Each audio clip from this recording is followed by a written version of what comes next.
Bagaimana cara membuat konten yang menarik tautan balik atau backlink?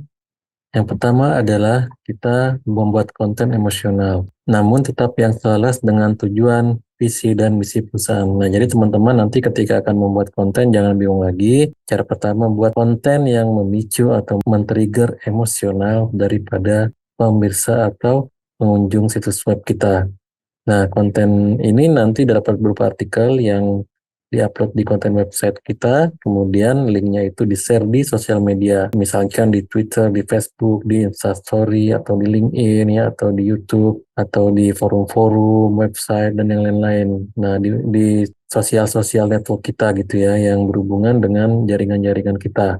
Nah, dari sana, ketika konten itu emosional ya, memicu emosi, misalkan sedih, terharu, bersemangat, kemudian misalkan tergugah untuk melakukan sesuatu, tersadar, nah maka konten itu akan bisa menarik tautan dengan baik. Ini jenis konten pertama yang paling tertinggi ya, yang biasanya akan mendapatkan tautan balik dengan rating yang sangat tinggi. Nah, misalkan juga konten emosional ini adalah konten yang kontroversial, kemudian yang masih dipertanyakan kebenarannya, dan yang lain-lain yang memicu rasa ingin tahu pemirsa kita. Nah, yang kedua, itu konten referensi. Konten referensi itu sama dengan konten yang bernilai atau value content ya. Biasanya ini tentang edukasi sesuatu, edukasi tentang bagaimana menggunakan produk kita, kemudian secara umum tentang manfaat-manfaat dari produk, hal-hal yang terkait dengan produk atau layanan kita, juga informasi tentang bagaimana melakukan sesuatu, bagaimana menjaga sesuatu, tentang detail daripada manfaat sesuatu. Nah, ini adalah konten referensi. Biasanya kalau konten referensi ini juga terkait dengan produk dan layanan perusahaan. Konten ini, jika konten referensi ini dia bertipe informasional atau edukasional, akan menarik backlink juga.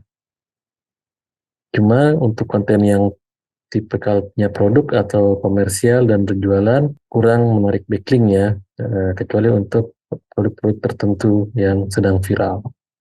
Kemudian juga kita bisa memanfaatkan relasi bisnis, misalkan dalam kontrak kerjasama, kita berikan syarat klien untuk menautkan ke situs kita gitu ya. Nah, ini maksudnya apa? Maksudnya supaya kita juga bisa meleverage atau kita bisa memanfaatkan jaringan daripada klien kita itu ya, supaya kita bisa memberikan kesadaran merek kepada klien kita tersebut. Yang penting klien kita tersebut nanti bisa mendapatkan manfaat dari produk atau layanan kita juga. Misalnya, Raya School memberikan pelatihan SEO. Nah, kita memiliki vendor sebuah perusahaan perikanan gitu ya. Ketika kita meminta kita disebut atau di backlink dari konten perusahaan, website perusahaan perikanan tersebut, manfaatnya adalah ketika kita dihubungi oleh mereka yang lebih kepada perusahaan yang akan saling melengkapi, maka mereka akan dapat menemukan komplementer company tersebut di situs pencarian dengan lebih cepat dan lebih efisien.